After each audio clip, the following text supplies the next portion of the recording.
Bismillahirrahmanirrahim. Assalamualaikum warahmatullahi wabarakatuh. Para peserta didik dimanapun berada, kali ini kita akan membahas bab 5 untuk kelas 11, yaitu saling menasihati dalam Islam melalui khutbah, tabligh dan dakwah. Adapun kompetensi dasarnya, pertama, menerapkan ketentuan khutbah, tabligh dan dakwah di masyarakat sesuai syariat Islam.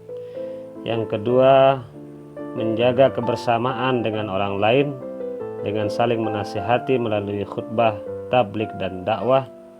Yang ketiga, menganalisis pelaksanaan khutbah, tabligh dan dakwah. Yang keempat, menyajikan ketentuan khutbah, tabligh dan dakwah. Adapun ringkasan materi bahasan kita tentang khutbah, tabligh dan dakwah ini adalah sebagai berikut. Rasulullah SAW mengajarkan agar kita dapat menyampaikan sebuah ayat, hadis ataupun nasihat-nasihat lainnya yang intinya mengajak kepada Islam dan kebaikan. Sebagaimana sabda Rasulullah, sampaikanlah dariku walaupun satu ayat, balighu anni walau ayah. Hal itulah yang disebut dengan dakwah. Dalam berdakwah, metode yang diterapkan sangatlah beragam, menyesuaikan situasi dan kondisi yang ada dalam masyarakat sekarang ini. Nah, terkait dakwah ini ada beberapa sebutan yang memiliki makna yang hampir sama, yaitu ada khutbah dan tabligh. Untuk lebih jelasnya, mari kita bahas satu persatu ya. Yang pertama, pada bagian A, khutbah. Menurut bahasa, khutbah berasal dari bahasa Arab khotoba yakhtubu khutbatan, yang berarti ceramah atau pidato. Adapun secara istilah, khutbah merupakan kegiatan ceramah yang disampaikan kepada sejumlah orang Islam dengan syarat dan rukun, baik berupa peringatan, pembelajaran atau nasihat. Jadi isinya bisa berupa peringatan, pembelajaran atau nasihat. Orang yang khutbah disebut dengan istilah khotib. Nah, misalnya ada khutbah Jumat, khutbah Idul Fitri, Idul Adha, khutbah istisqa, ataupun khutbah dalam rangkaian sholat kusuf dan khusuf ya, gerhana matahari dan gerhana bulan. Yang pertama, syarat khotib ya. Apa saja syarat khotib? Bagian A, Islam, kemudian baligh, berakal sehat, dan mengetahui ilmu agama. Yang kedua, syarat-syarat khutbah. Khutbah dimulai setelah masuk waktu zuhur atau sholat Jumat. Nah, kemudian khotib dalam keadaan suci dari hadas dan najis. Yang ketiga, khotib harus laki-laki. Yang keempat, khotib wajib menutup aurat. Yang kelima, khotib duduk di antara dua khutbah. Kemudian khutbah diucapkan dengan suara yang keras dan jelas. Kemudian khutbah dilakukan dalam keadaan berdiri ya, bila mampu ya. Yang terakhir, hendaknya tertib dalam melakukan rukun khutbah. Nah, ini syarat-syarat khutbah ya, ada 8. Yang ketiga, rukun khutbah ya. A, membaca hamdalah ya. Jadi bacaannya alhamdulillah. Kemudian B, membaca syahadat. C, membaca sholawat atas Nabi Muhammad SAW. D, berwasiat takwa. E, membaca ayat Al-Quran pada salah satu khutbah. Kemudian F, berdoa pada khutbah kedua. Ya, mengenai pelaksanaan rukun khutbah ini nanti bisa dilihat di video ini ya. Dilihat di sini. Ya. Nah, inilah syarat dan rukun khutbah ya. Jadi syarat itu sesuatu yang harus dilaksanakan di luar ibadah, sementara rukun itu adalah dilaksanakan di dalam ibadah. Kalau rukun ini salah satunya ditinggalkan, maka akan mengakibatkan tidak sah sholat Jumatnya ya, atau ibadah Jumatnya. Nah, bagian B, tablik. Apa itu tablik? Tablik berasal dari bahasa Arab ballagha yuballighu tablighon, yang berarti menyampaikan. Adapun secara istilah, tablik adalah menyampaikan ajaran-ajaran Islam baik dari Al-Quran maupun hadis yang ditujukan kepada umat manusia. Orang yang menyampaikan tablik disebut dengan muballigh ya. Namanya muballigh yang menyampaikan tablik. Jadi tablik ini adalah salah satu sifat wajib daripada Rasul, sementara kita adalah penerus estafet dakwah dari para Rasul tersebut ya. Nabi Muhammad SAW bersabda, "Ballighu anni walau ayah," rawahul Bukhari. Artinya, sampaikanlah oleh kalian dariku walaupun satu ayat. Hadis riwayat Bukhari. Yang kedua, syarat muballigh ya, sama seperti syarat khotib. Islam balik berakal dan mengetahui, memahami ajaran Islam ya. Yang ketiga, etika dalam menyampaikan tabligh ya. Pertama, bersikap lemah lembut, tidak kasar dan tidak merusak, menggunakan bahasa yang mudah dimengerti, mengutamakan musyawarah dan berdiskusi untuk memperoleh kesepakatan bersama. Kemudian materi dakwah yang disampaikan harus mempunyai dasar hukum yang kuat dan jelas sumbernya. Kemudian menyampaikan dengan ikhlas dan sabar sesuai dengan kondisi psikologis dan sosiologis para penerimanya. Terakhir, tidak menghasut orang lain untuk bermusuhan, merusak, berselisih, dan mencari-cari kesalahan orang lain.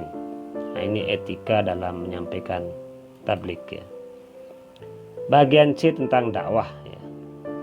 Jadi ada khutbah, ada tabligh, dan terakhir ini adalah dakwah. Dakwah berasal dari bahasa Arab da'a yad'u da'watan, yang berarti menyeru atau mengajak.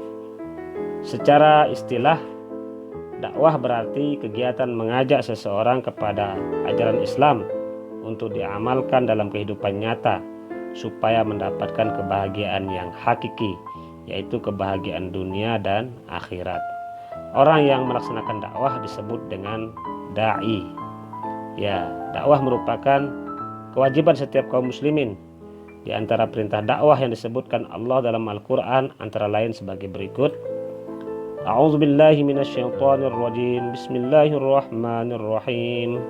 Waltakum minkum ummatun yad'una ilal khair wa ya'muruna bil ma'rufi wa yanhauna 'anil munkar wa ulaika humul muhtadun. Artinya, dan hendaklah ada di antara kamu segolongan umat yang menyeru kepada kebajikan, menyuruh kepada yang ma'ruf dan mencegah dari yang mungkar. Mereka itulah orang-orang yang beruntung. Al-Quran surat Ali Imran ayat 104 ya. Nah, kemudian ayat berikutnya yang menyuruh untuk berdakwah adalah A'udzubillahi minasyaitonir rajim. Bismillahirrahmanirrahim. Ud'u ila sabili rabbika bil hikmati wal mau'izatil hasanati wajadilhum billati hiya ahsan. Inna rabbaka huwa a'lamu biman dhalla an sabilihi wa huwa a'lamu bil muhtadin. Artinya, serulah kepada jalan Tuhanmu dengan hikmah dan pengajaran yang baik, dan berdebatlah dengan mereka dengan cara yang baik. Sesungguhnya Tuhanmu, dialah yang lebih mengetahui siapa yang sesat dari jalannya, dan dialah yang lebih mengetahui siapa yang mendapat petunjuk. Quran surat An-Nahl ayat 125. Nah, ya, surat ini lebih kepada metode dalam berdakwah ya. Oke, selanjutnya Dilihat dari bentuk penyampaiannya, dakwah dibagi menjadi 3 macam, yaitu dakwah dengan lisan atau bil lisan, dakwah dengan tulisan bil kitabah, dan dakwah dengan perilaku bil hal. Dakwah dengan lisan seperti kultum, ceramah, khutbah atau kajian. Nah, dakwah dengan tulisan seperti menulis buku ataupun membuat artikel untuk mading ya, atau diunggah ke internet ya. Dakwah dengan perbuatan seperti menyantuni fakir miskin, yatim piatu, menyumbang untuk fasilitas sosial dan lain-lain ya. Jadi ini 3 macam dakwah dilihat dari bentuk penyampaiannya. Yang pertama dakwah bil lisan, dakwah bil kitabah, dan dakwah bil hal. Syarat seorang dai sama seperti syarat khotib dan mubaligh: Islam, balik, berakal, dan mendalami ajaran Islam. Kemudian objek dan materi dakwah. Objeknya adalah orang yang didakwahi atau orang yang diajak kepada agama Allah dan kebaikan. Nah, objek dakwah meliputi semua manusia ya. Adapun materi dakwah atau maudhu', yaitu segala sesuatu yang disampaikan oleh subjek dakwah kepada objek dakwah yang meliputi seluruh ajaran Islam yang bersumber dari Al-Quran maupun hadis. Nah, secara umum materi dakwah itu mencakup 4 hal. Yang pertama adalah masalah akidah atau keyakinan, yang kedua masalah syariah atau hukum, yang ketiga masalah akhlak atau tingkah laku, dan yang keempat masalah muamalah atau hubungan sosial. Metode dakwah. Metode dakwah adalah cara-cara yang digunakan oleh seseorang dai dalam berdakwah agar maksud dari dakwah tersebut tercapai. Di antara metode dakwah sebagaimana yang termaktub dalam Al-Quran surah An-Nahl ayat 125 tadi ya, yaitu ud'u ila sabili rabbika bil hikmati wal mau'izatil hasanah wajadilhum billati hiya ahsan. Jadi metode dakwah itu terdiri dari 3 ya. Pertama berdakwah dengan hikmah, yang kedua berdakwah dengan mau'izah hasanah, yang ketiga berdakwah dengan mujadalah ahsan. Apa maksudnya? Yang pertama berdakwah dengan hikmah itu memiliki penafsiran diantaranya Al-Quran dan Sunnah, ucapan ringkas yang mengandung banyak makna, yang ketiga manfaat serta rahasia dari setiap hal ya. Itu maksudnya hikmah ya. Lebih kepada pelajaran yang bisa diambil ya. Kemudian yang kedua berdakwah dengan mau'izah hasanah, itu mengandung beberapa makna seperti memberi motivasi untuk berbuat baik atau memberi peringatan akibat perbuatan buruk ya. Yang kedua ucapan yang lemah lembut, yang ketiga pengajaran yang mengandung pesan positif, itu maksudnya mau'izah hasanah.